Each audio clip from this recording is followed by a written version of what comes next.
So I joined Tesla, and then after 4 or 5 months, they announced layoffs in which I was impacted. You'll want to do everything by yourself. You want to create the maximum impact, but you later realize that you just cannot create all the impact all by yourself. FOMO in the sense that there's so much money out in there in the market, right? So at least one should try. Can you walk me through the tool stack that you were using at each of these companies? I've written a newsletter, and also there's a GitHub repository I maintain in which I keep updating the resources I've been using. LeetCode now has more than 3,000 problems, and you cannot just do all. While I come from that world in a lot of ways, because I've been away from it for so long that I'm now an outsider in something where I really shouldn't be an outsider. The perception of these 10x engineers is just that they couldn't care less about what other people on the team are doing. Let's say a 10-year-old creates an account on Instagram saying that he's 21 years old. We have identifiers. Let's say you make a post that, hey, it's my 12th birthday. So the detector will identify the media or those captions. What advice do you have for any current master's student that wants to be a software engineer, keeping in mind the current market conditions? The only thing I can say is,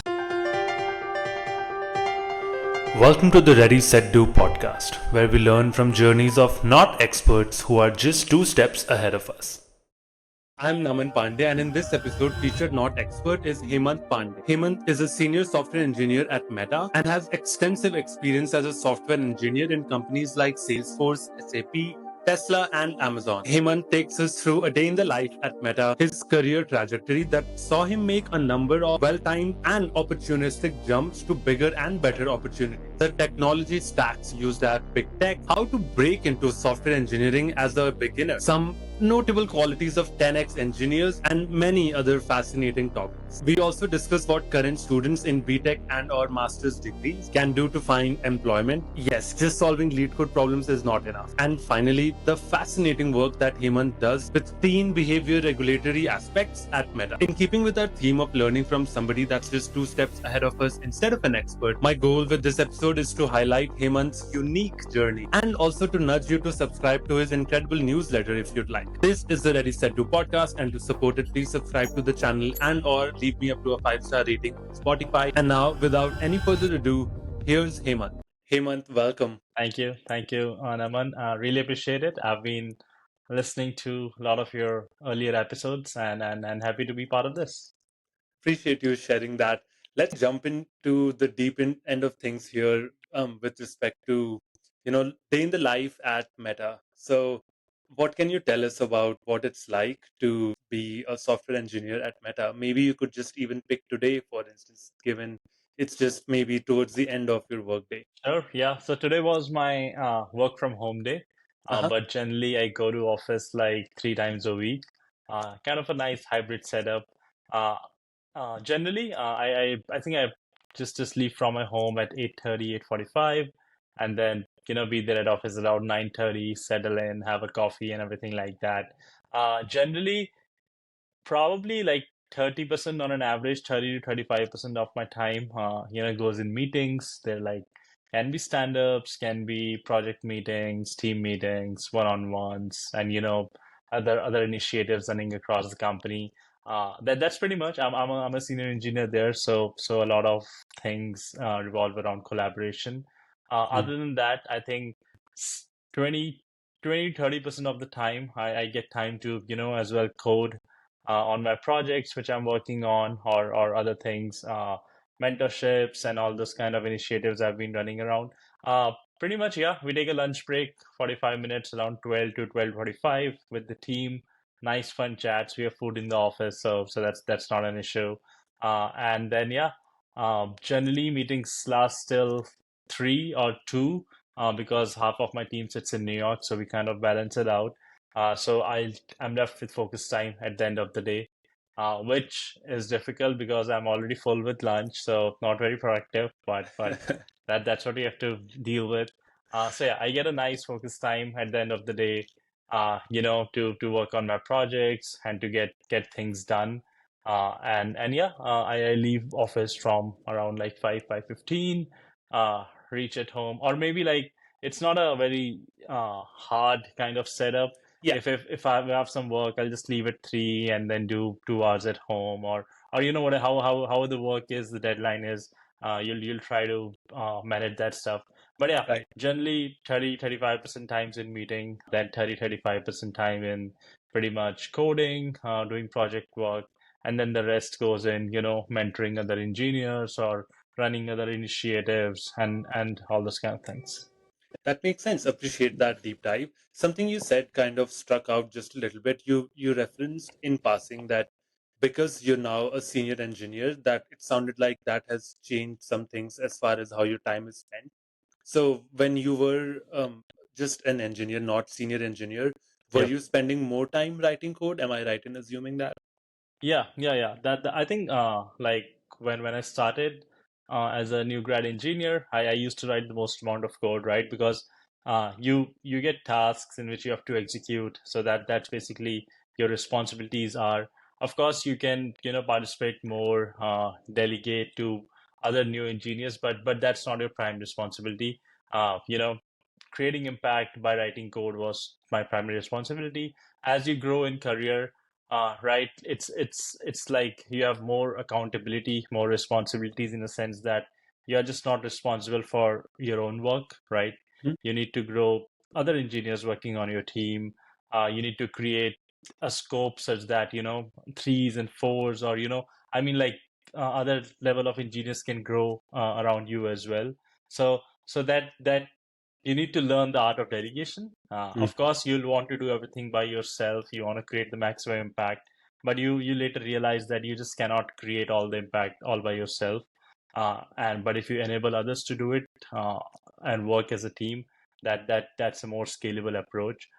So yeah, and you also got pulled into a lot of other architecture meetings, best sister teams, and cross collaboration. So that also increases the meeting cadence for you. But yeah, I actually sometimes miss the time when I like I was not involved in all these meetings and get to Yeah, code a lot. But yeah, but I think as you grow, you need to scale yourself in this manner. I mean, there are different archetypes, of course, for software engineer, right? Like I know some senior engineer who are specific coding machines, like they implement interesting. the most complex parts of the system. They don't get involved in these meetings because everyone knows that like implementing code and executing is their prime responsibilities, but they've taken the route. I am more of a Uber TL kind of archetype, in which you're leading projects in which 6 or 7 people are working. I You see. create scope for them, you delegate, you make sure that everything is working, projects are launching on time. So I operate in that kind of archetype. So yeah, that's pretty much my day to day looks like. That's really helpful. It almost sounds like from what you're describing, it's like a, intersection between software engineering as well as in some ways project management, just a little bit. Am I right in kind of Yeah. assuming that, or is it not like that at all? Yeah. You can. I think specifically at Meta, it's like Hmm. you can do a lot of things, right? You can take the role of a project manager along with being the team lead. I uh, see. you can also influence a lot of product decisions, working with your product managers that, hey, I feel like if we do it like this, it can have a different impact. Or you work with data teams, figure out where the product is missing that angle, or where the funnel is getting broken, why are Hmm. users not going from step A to step B. uh, Bring out these data points, work with product, and like create and propose projects around that. So you're a product manager as well in some areas. So it's yeah, there are like a lot of hats to wear. It depends on everyone, like how they want to like manage their project. But yeah, you're right. A lot of project management is also involved in being a TL, specifically on the projects I'm working on. And then you also, create a high level plan of how we are gonna hit the milestones and achieve everything. And then you decide on like how you want to split the work, how you want to delegate the work. Are there more resources needed? If yes, you go to leadership and then you work with them. What's the scope of the project and all those kind of things. Also, like you need to take care of as the engineering lead for the project. I see. I mean, yeah, I'd always heard of, the whole meta move fast and break things, Yeah. archetype. But it really does sound like, from what you're describing, it just sounds like that's just the culture that you get to, play around in on a day to day. So just from there, just for, I guess, a little bit of context for our listeners, do you mind providing a quick snapshot of your career and like your past that has currently brought you to Meta right now? Sure. I'll try to give it like a short, Yeah, crisp that's answer, that's but it's gonna perfect. get long. I know it. It always does. So yeah, just from the start, I did my undergrad from New Delhi, IP Hmm. University. I'm born and raised in New Delhi, and was there till my undergrad. Then I came to US for my master's from Stony Brook University. Directly Uh, as a fresher, or did you have yeah, any directly work as a ex? fresher. Yeah, Okay, I had no awesome. work ex. Like I graduated in 2016. Came to Stony Brook in 2016. I Hmm. graduated from Stony Brook end of 2017. Between then, I interned at Amazon, and then I got my first job, which I started in 2018 Feb at Tesla, due to which I also moved to Bay Area because Hmm. Tesla was around Bay Area. Yeah. Uh, then it was a very chaotic job. At that time in 2018, Model 3 was just about to get launched, so there were a lot of things going on around in Tesla. They also did the RIF layoffs right around that time, and Mm. I was part of that as well. So like I joined Tesla, and then after 4 or 5 months, they announced layoffs in which I was impacted. Um, Fortunately, the severance package was like good. They gave us like 3, 4 months, of pay, of health insurance, and everything. Also, my visa was being taken care of by the company. So I had like 3, 4 months to find a new job. Market was also not as bad as it currently is. True. So yeah, I was able to find a couple of offers, uh, and I actually eventually joined SAP Labs, Hmm. which is again like a enterprise company. It was also based on Palo Alto. So I joined the multi-cloud architecture team there, which is like I had not worked on GCP or Alibaba Cloud or even AWS so I got a chance to, explore those areas in SAP. I stayed there for like 1.5 years. Uh, Pretty fun company. It's just that more on the slower side of Mm. execution speed, and it's an Yeah. enterprise company, so Right. like they have their own timelines and Yeah. releases. Uh, There's only so yeah, fast you can move there. Yeah. yeah, that's true. But yeah, really loved my time there. I think I learned a lot in the cloud domain in those years. And then I started also interviewing. I was also seeing like the money my friends are making, and it's significantly more than what I was making at SAP. So I started interviewing around that time, 2019. Uh, Also interviewed at a lot of places, but I got offer from Salesforce, Mhm. which is like very similar company to SAP. Yeah. But yeah, I think the more like kind of more in the news, and pays more perks and everything like that. So my transition to SAP to Salesforce was purely on compensation side. That I was getting more money, and I realized that it's probably gonna be for same amount of work I was getting more money. So I moved Yeah. to No yeah, brainer. Salesforce. Yeah, it was also fun at Salesforce. I got to uh, work in the city, San Francisco. So again, a whole different vibe, like going to the city daily, and then like moving around. Salesforce starts such a pretty great office, and it was like a different energy, right? Like there were a lot more like new folks joining, and there was a more Mm. more organized process compared to SAP. So I worked there. I also like I think when I joined Salesforce, COVID also happened at that time. So Mm. like everything went remote at that time. Right. But yeah, I think in Salesforce I was also working on a lot of cloud specific things, right? Static analysis, cloud services, all these kind of things, which I really enjoyed. I also got promoted at SAP, like at Salesforce within 1 year. So I joined as Mm. an MTS, and then I become a senior MTS at Salesforce itself. Uh, and Sorry, that's what that. does MTS stand for? Sorry. MTS is member of technical staff. I think it's Okay. their equivalent of SD1 to SD 1.5 kind of thing. Okay. And then I got promoted to SMTS, senior member of technical staff, which is more of SD2. if you compare it with Yeah. Google and Amazon and all those companies. But yeah, that has been the only time I've been promoted in my career. So that was really special, yeah. And then I operated as a SMTS for a year, right?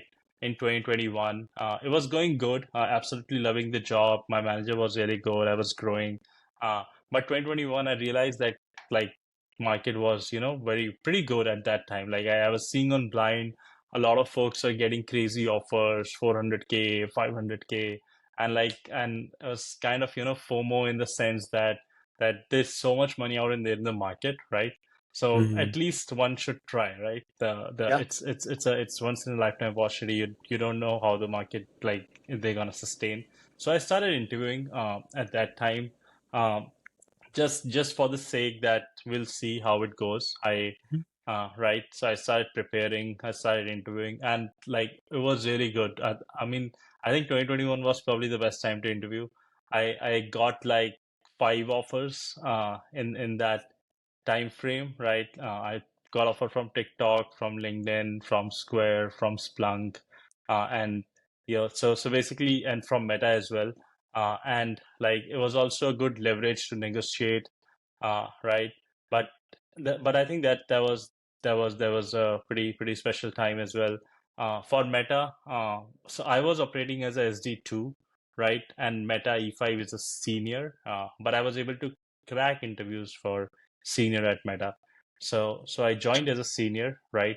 Uh, and I was like very scared as well because I haven't done that kind of like I haven't operated at that level in Salesforce, and Meta is also more intense in work culture and all those like areas. So Hmm. so it was really tough. I would say like my first year at Meta was really tough. I kind of like overworked and try to just to maintain and to survive in the company. Hmm. Really like I worked like 10, 12 hours a day. Um, which is fine. I mean, like when you join a different company and you join at like higher level, there's obviously more ramp up time you need, and also Meta has a very kind of different culture, and compared to Salesforce, it's a product company, it moves fast. So a lot of things I had to kind of absorb. But I think yeah, after year one, it got better. I got a sense of how things work at Meta, how to lead projects, how to operate as a TL. And then like I think since the last 2 years I've been working as a senior SWE. It's going good so far. But yeah, that has been my kind of career path. Meta is my fourth company. Total experience I have is around 7 years now. That's so interesting. And I have so many, call outs from what you just laid out. Yeah, So I'm going to try to get to them one by one. The sure. first and the biggest one, obviously, being maybe it's not so obvious, but just my first question around that is, can you walk me through the tool stack that you were using at each of these companies? So just for some context, Hemant, I am a computer science undergrad engineer, and then I was with PwC in India for close to a couple of years, where I've done the only development I've had to do in my career. Then I moved to the US for my master's in engineering management, and that was kind of the end of my code writing, days. So while I come from that world in a lot of ways, because I've been away from it for so long that, Yeah, I'm now kind of an outsider in something where I really shouldn't be an outsider. So I yeah. guess what's informing this question, or the reason I ask, is I know there's so many tools and technologies out there that all of these big companies use. And having been in this industry for such a long time now and clearly been crushing it in these industry, yeah, can you walk us through the specifically at each company what language maybe or what tools you were using to write? Yeah, definitely. I think when I started at Tesla, the stack was mainly C sharp, like so C sharp, SQL, pretty like the MVP stack, which right which existed, Hmm. jQuery, C sharp, SQL, which I hadn't worked on C sharp before, but I had worked on Java, which is pretty very similar. Like if you know Java, you can Okay. easily understand C sharp. When I went to SAP, it was mostly like because I was only working on the cloud services, it was generally Python or Go or scripting cloud services or creating abstraction of layers over AWS. So it was generally Python and Go. And I remember doing some projects on React as well. Like so SAP has very traditional their own technologies as well for UI, but I was Okay. very keen because React was picking at that time, so I just wanted to learn it for myself as well. So I kind of, convince everyone in my org that we should do on React so I can learn and Cool. also, do those kind of things. So yeah, I worked on React at that time. Then Salesforce was like all Java, Hmm. some maybe 10% Python, but mostly everything. I worked on the core product of Salesforce, which I think it's still Java. So Okay. Java is my kind of comfort zone. Got it. I do Got it. interviews in Java. I was doing Java in my undergrad as well. So yeah, so that's basically Java, and then Meta is it's like a they have a PHP like a Hmm. abstraction of PHP called Hack, Got which it. is used here, and then React for front end things. Front end. Yeah. I am a backend developer mostly, so I Okay. only work with Hack part of things. But I would say everything is transferable. Like I Hmm. mean, like I don't think that like you need specific tutorials for hack or stuff like that. I mean, if you know Java and if you look into the code base, try to understand, you'll get it. So, uh, if you know any object-oriented language, you'll probably be able to understand other without much effort. So I would say like I think I get a lot of questions from like students as well, like which language to pick, and so there's no answer. It's like whatever you're comfortable with. I know C++ plus plus and Java are like people generally start with. Uh, just pick that and like build fundamentals on that language. Uh, there's a very high possibility that whatever company you join, like you'll get a different tech stack. But because you have your fundamentals cleared for a particular language, you'll be able to easily transition to any of the tech stack. Makes sense. That seems to be in line with, what I have kind of also not just observed, but have been told by other, people in the industry.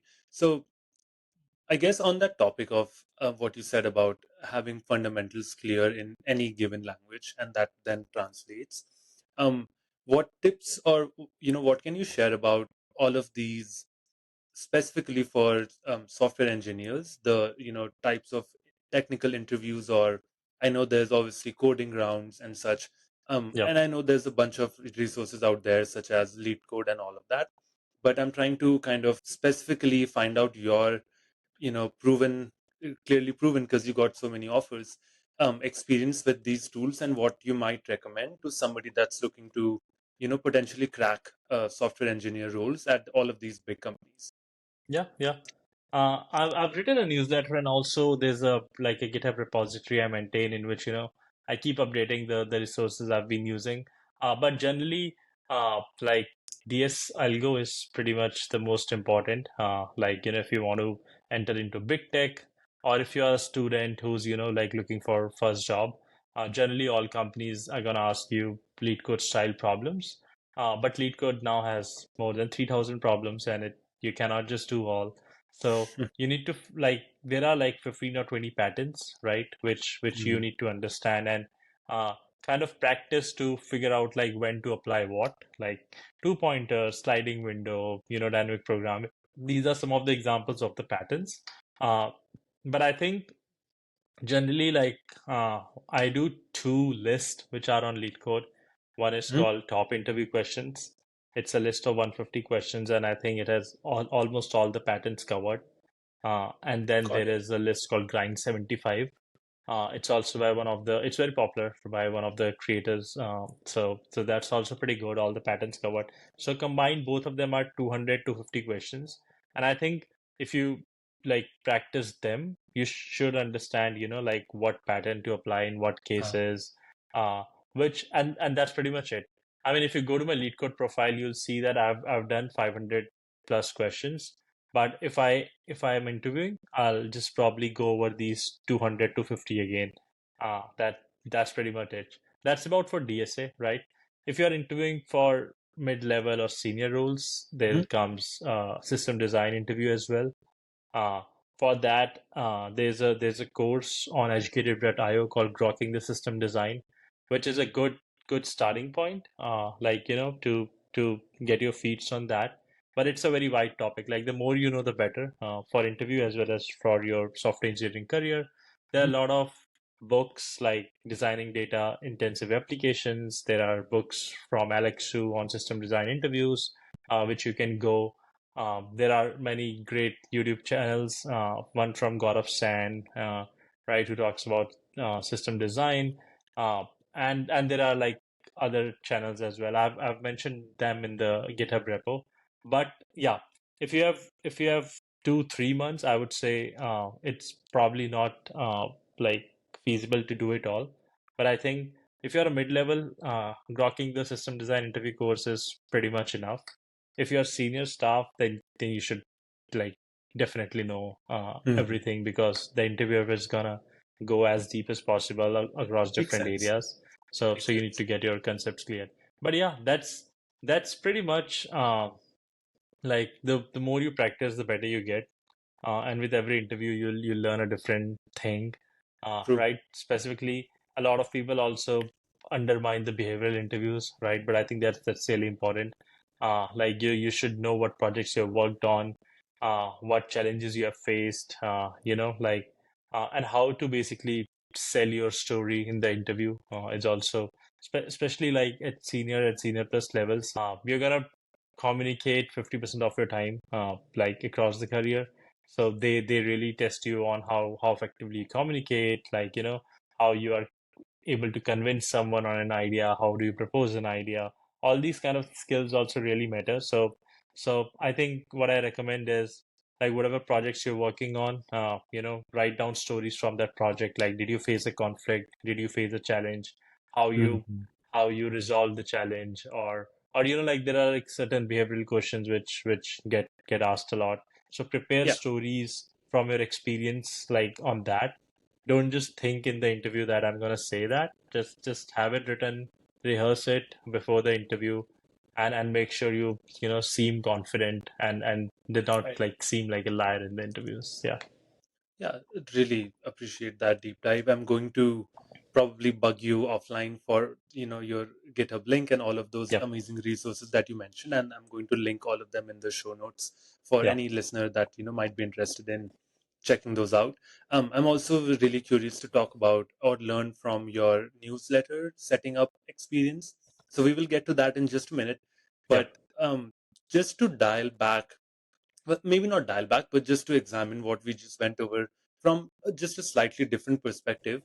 If somebody, say, is a student right now, and I'm talking like undergrad students, so let's say junior year or third year of engineering, for instance, and I'm mostly asking this question for my nephew who is right now, and he better be listening. So he keeps asking me, like, yeah, we already covered what language. I pretty much told him the same thing that you've shared, which is just pick any, it doesn't matter, but understand it properly. Make sure you understand the fundamentals. The other thing he asks me is, some of the lead code stuff, or really just geeks for geeks, whatever, it feels a little bit inaccessible to him, in that he's like, this is just way too advanced for me. So any tips on, in terms of people, or students at that level that are looking for their first breakthrough into software engineering, that you can share? Yeah, I think like generally like the first step would be, you should know what data structures are, right? Like, what does an array do? What does a hash map do? Yeah. Why would someone pick a link, like a linked list over an array? Why would someone pick the array list over an array? Mhm. Like what are the differences between these? All and other like sorting algorithms, like how does a quick sort work, or what are the different types of sorting, and all those kind of things. Like I'm guessing if you are well versed with that, and Mhm. you are like looking to practice questions like DSL Go, right? I would say if you're let's say starting on LeetCode, try with the easy questions first, right? And see if you're able to do that. Generally, I time box like when I'm like solving a question. Like, you can just get lost and spend 2 hours working on a Yeah. question and nothing happens. I mean, some people do it, but that's not how I do Hmm. my preparation. I Right. generally time box, so I'm gonna think, let's say 30 minutes on the question, you know, using a pen and paper, figure out like how if I can solve it or not, if I'm what I'm thinking, right? Uh, and then if it's not clicking, I'll just look at the solution. Mhm. Either you look at the LeetCode editorial solution, or there are like a lot of YouTube channel as well. Like I think there's an Indian YouTuber called Striver. His channel is called Take You Forward. Like he explains the LeetCode problems in a very easy manner. Uh, I mean that he explains it in Hindi. So if you know Hindi, like Yeah. he's a very good educator who can do that. There are a lot of Awesome. questions like Neat Code explains all the lead code problems on English, which is also pretty interesting. So yeah, go watch out those videos. See how they have solved it. Like, what was the mindset behind the solution. Uh, Figure out what was the gap in your approach versus their approach, right? And try to find patterns that like maybe you don't repeat in the next questions. And then like once you understood it, don't write the code at that time because it's fresh in your mind. You'll probably just write it. Uh, Attempt it Interesting. after 24 hours or 48 hours, right? Interesting. And then like after 48 hours you'll definitely not be able to write in the one go. Yeah, again there'll be some gaps, right? Yeah. uh and then figure out like what those gaps are, then look at the video again or the solution again, and then attempt it after again 24 hours. uh and then that's how your concepts will be cleared, right? Like what things you are missing. But yeah, always time box. There's no point of spending 2 hours on a problem and making I no see. progress. That's what I used to do, and I still do it. But yeah, start with the easy problems, and then look at the solutions, attempt it, and then I think as you started practicing more, you'll get better and better, and then you can move to medium problems and later Mhm. hard problems. Yeah. And so, from what you're laying out, it does sound like there's really no way around practicing problems online on these platforms, right? That has to be something that any budding software engineer has to do, right? Yeah. I mean, if you are a software engineer and if you want to target big tech companies or even medium tech companies, like you cannot just ignore lead code. Okay, if you there if you you go. are if you are if you are very skilled, right, that based on your skills you can crack a remote job or a startup, or like you can probably build an app in 3 days, that kind of skill, then probably you can land a job at startup or remote job or companies like that. But I think if you are targeting big tech, if you want to target Google, Microsoft, Amazon, or any mid tech, they are most probably going to ask you DS questions and like, Right. yeah, lead code style questions. Makes sense. Are you familiar with the notion of a top 1% engineer in terms of software engineering domain? I mean, yeah, I know like there are a lot of terms, top 1%, 10x engineers, Yeah, and exactly. yeah, Yeah, yeah. yeah, all those kind of things. Uh, I know like some engineers who are way more productive than others. But yeah, I mean, but I think it's it's more of a team sport, software engineering, right? So Interesting. you cannot have a team with all the 10x engineers, right? That also will lead to some kind of problems. Hmm. So yeah, like I know a lot of people are more productive than others, but I think you generally need to look, and I think that's what a lot of leaders and managers also say, that you need to look as how the team is working rather than individual. But yeah, I also wrote a newsletter on like 10x engineers, right? Like Awesome. what their behaviors are, what their attributes are, how they operate, and like how they make more impact than others in the team. Yeah. Are you at all willing to speak on that at all? Because I'm just really curious, and I would read the newsletter right now, but Yeah. because you're obviously in front Yeah, of yeah, me, yeah. I think I'd rather just ask you. Definitely. I think in the newsletter I wrote like 10 points. I Okay. like the ones which are top on my mind is Sure. like Yeah. definitely they work based on the impact, right? like they are very smart in picking the projects. Like if there are three Uh, projects in front of them, they can quickly determine what would be the impact of all three, and mm, then they pick the most impactful project to work on, right? So like I think they create maximum impact by spending least amount of hours. That's I think a very solid 10x engineer. mhm. Others Yeah. is like they know the art to delegate, right? They know how they can grow themselves and grow others as well by delegating a lot of stuff. So they don't spend a lot of time on mundane tasks, like which are, I mean, not impactful for them, but can be impactful for like, a junior engineer who wants to implement more code and Yep. those kind of things. So they're very smart in delegating stuff and like achieving goals through others. That's also like a highest quality of a 10x engineer. Uh, Third is like what I've seen in my experience working with a lot of smart folks at Meta and other companies. Like they very rarely repeat their mistakes. Like for example, Mhm. if they ever they have made a like a made a mistake, right, and they got a feedback on it, like rather than like trying to justify the mistake, they'll take the feedback, they'll work on it, they'll improve, and then they'll make new mistakes. They'll don't like repeat the same mistake.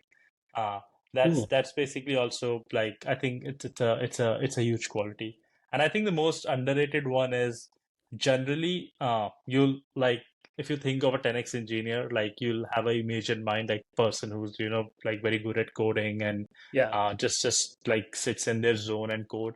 But Yeah, I basically think the guy from yeah, iRobot, if you've seen yeah, the yeah, TV show. yeah. Or you like the Richard Hendricks in Silicon Valley, like Right, put the exactly. headphones on and like coding the entire night.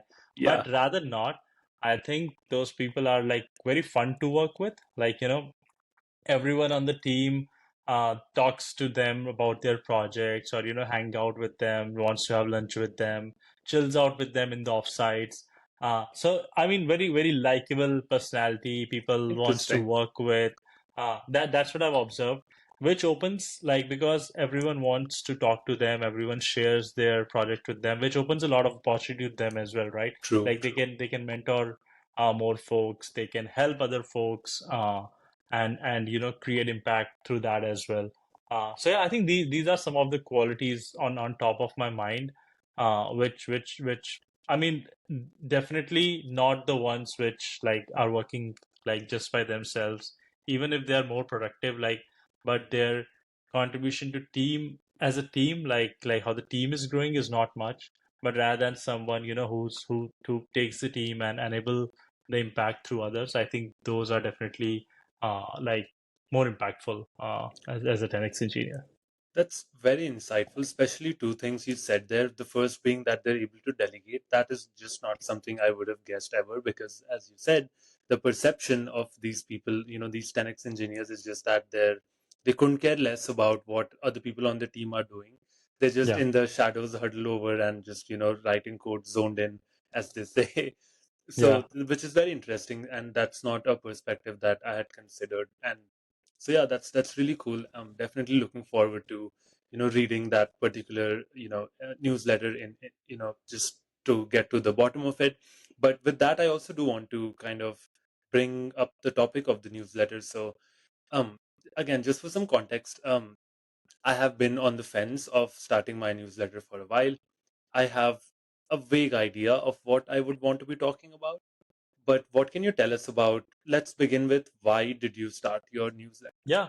So I was first of all, I mean, if you're starting, just do it.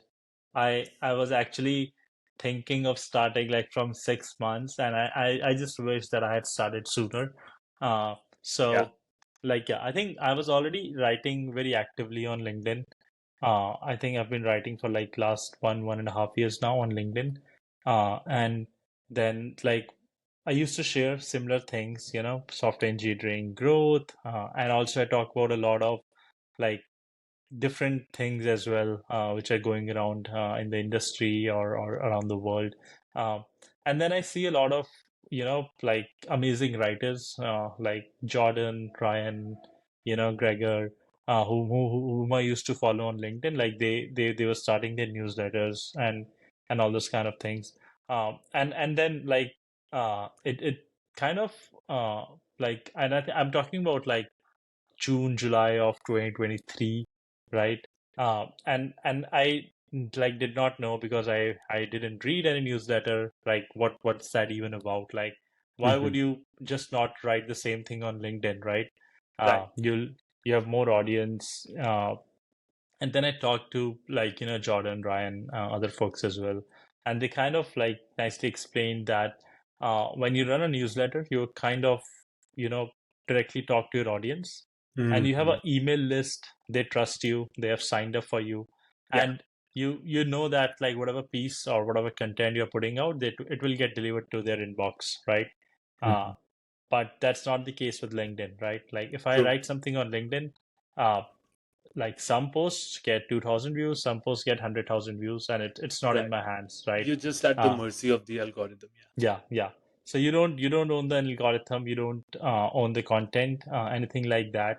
But with newsletter, you're kind of sure that it will reach the audience, and it's up to them whether they want to open or not. But at least they know that Hemant has put this article, True. right?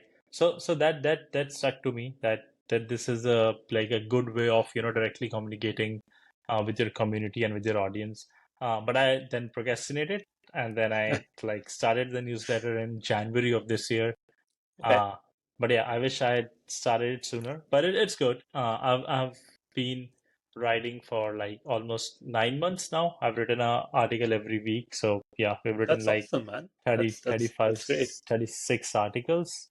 Yeah, I'm really looking forward to it. I think not just like delivering content to the audience, which like everyone wants, but I think from a monetization point of view, and from like how it's benefiting you as well.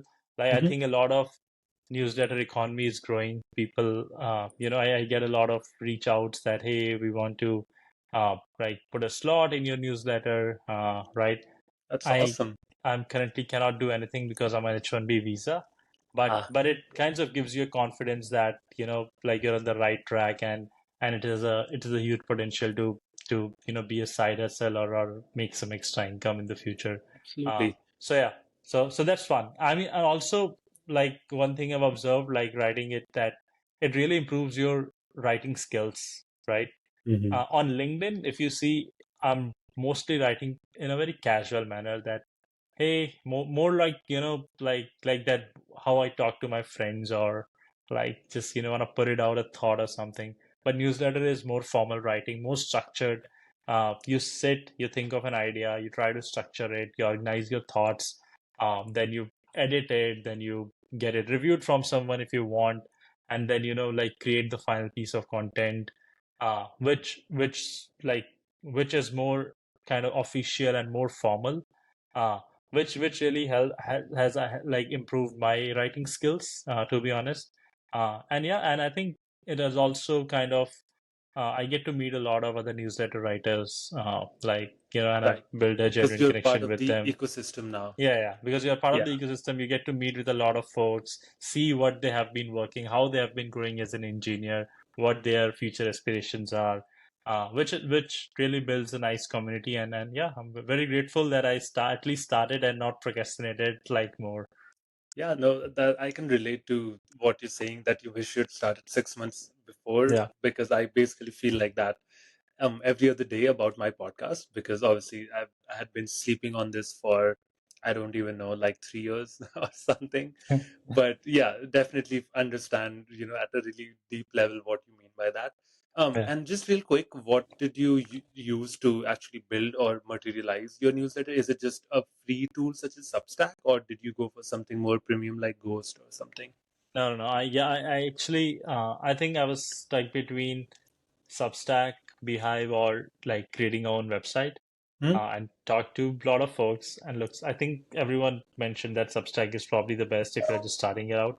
Yeah, Also, Substack has the recommendation feature, like, that's true. which kinds of Yeah. promotes your content. Like, for example, let's say another creator who's recommending me, like very high possibility that my contents will be in like their followers feed as well on the Mhm. Substack app.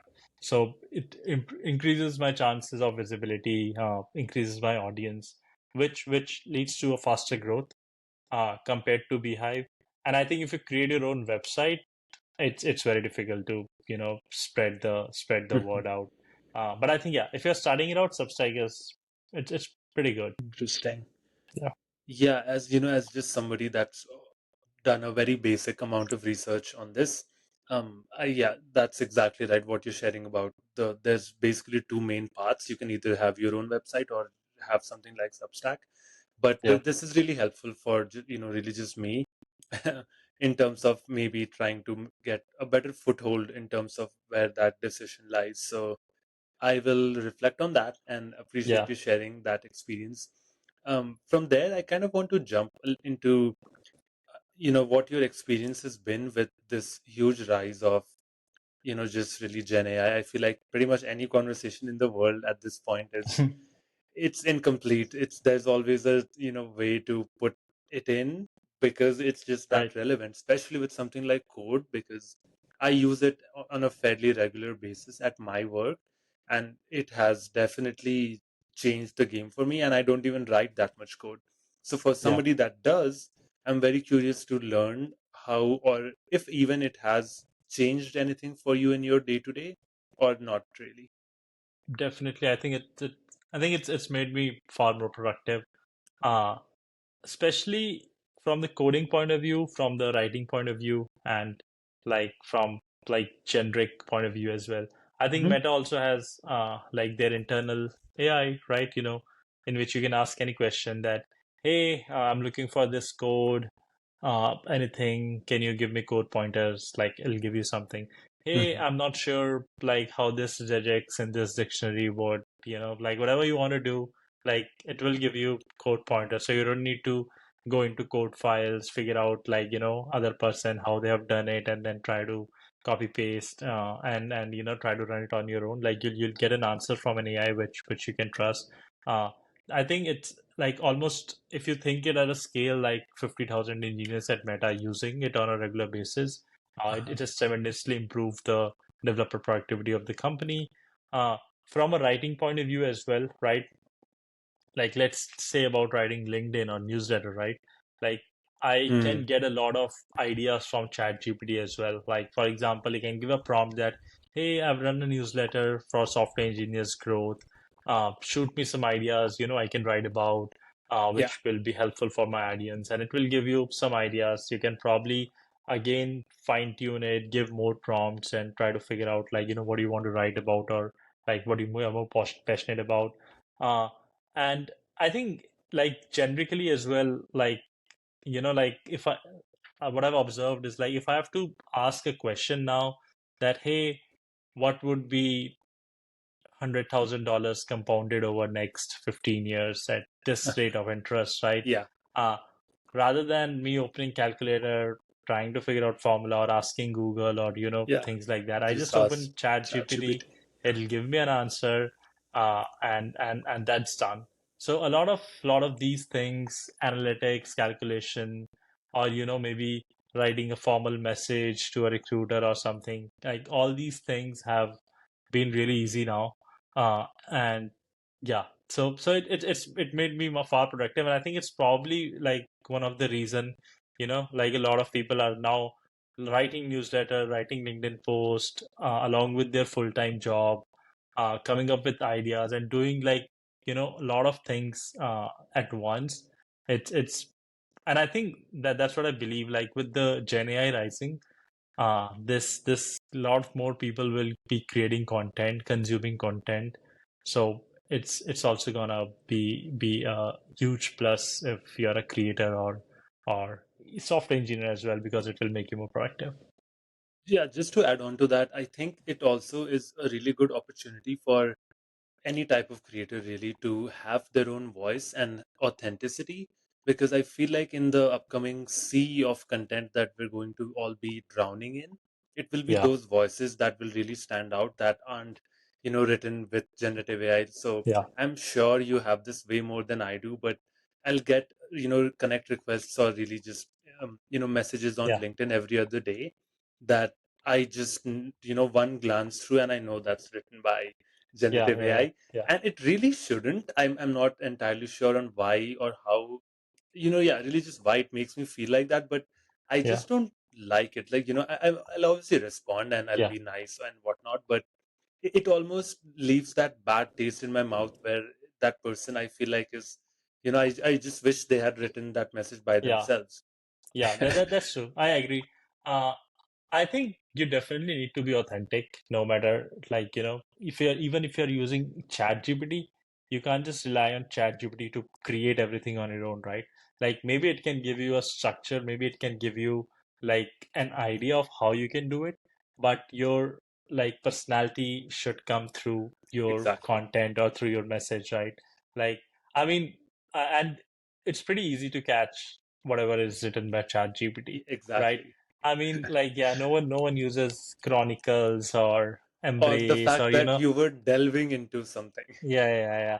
Yeah, I mean, these kind of things, I mean, like some people might use it, but if it's like looks very chat GPT-ish, like you'll get to know. But I think people like when it got recently launched, there were like a lot of AI tools, like almost all of my LinkedIn comments were like AI generated. But I think people are now like uh getting more like that LinkedIn is also a one-to-one connection. If you need to build Right. network, you need to make a genuine connection, and people are genuinely like now commenting their own thoughts rather than Mhm. like what AI is just printing it out. But yeah, I mean, use AI to your help, but don't just like let it overshadow you or your content. Absolutely. Yeah, What are some projects at Meta that you've enjoyed working on the most? So from an outsider, I know Meta is just, such a yeah, huge company. They have so many things, but I've always been curious about exactly what do people work on. So can you give us any yeah. examples of stuff that you've enjoyed So yeah, particularly? so I've been with the same org since last 3 years. It's called Youth Org. So we Interesting. develop products for uh, people targeting 13 to 18, right? Wow. Or if you are VR user, if you are an Oculus user, from under 13 as well. So like not for adults, we build products for teenagers. Like there's a lot of things teenagers go through when they're using social media. A lot of scrutiny is on the company about mental well-being and all those kind of things. For like teenagers especially. So we build products, right? There's a product called Family Center in Meta, right? Which like I've been on the founding team of that product. Like when I joined, we were like 10 engineers. Now we are 60 plus engineers, right? Which and we are like dealing with a lot of things, Family Center, then some regulations in different states, right? Like a teen should not be able to do it, or if they're able to create the account, like they should be having consent from their parent and all those kind of Mhm. things.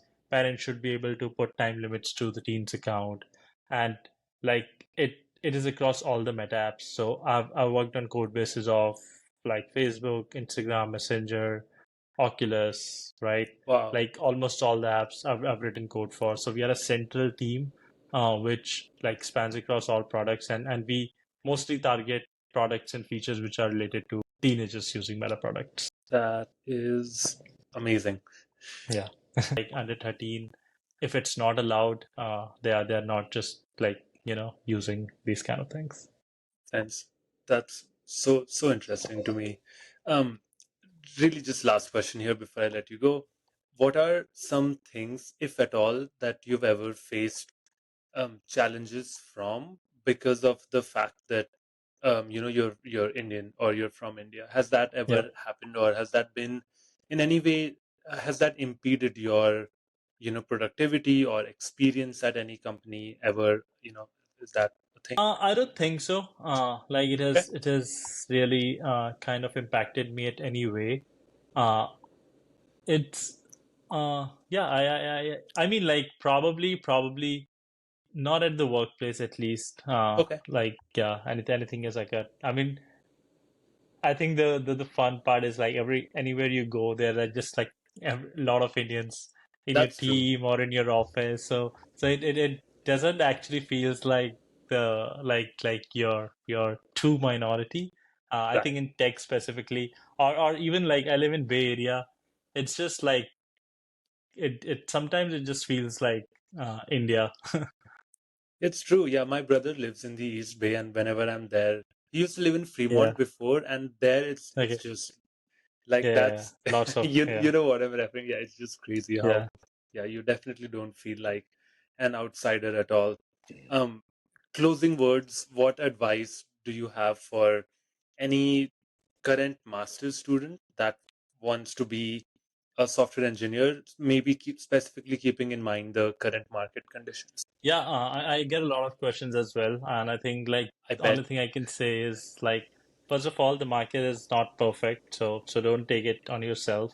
I think the only thing we can do is just keep applying, keep grinding, ping recruiters, get referrals, apply online, make it a daily task to apply to at least 20-25 companies, right? And when you're applying, make sure you're already ready for interviews, right? Practice LeetCode on the side, system design, prepare your resume, projects, everything. Uh, but yeah, I mean, it's more difficult to get an interview call these days. So you don't want to like miss any chance for an interview. So yeah, just apply more, grind more, be ready for interviews, and yeah, just hope for the best. I remember like I think in 2016 when the market was pretty decent, I applied to more than 200 companies. I got Hmm. calls from like 10 companies. Then I got on site for like 3-4 companies, and then I converted like one or two. So it's like one or two out of 200 companies you'll apply for. So you'll face like 10x more rejection than uh, an Yeah, interview call, and like 50x more rejection than an offer.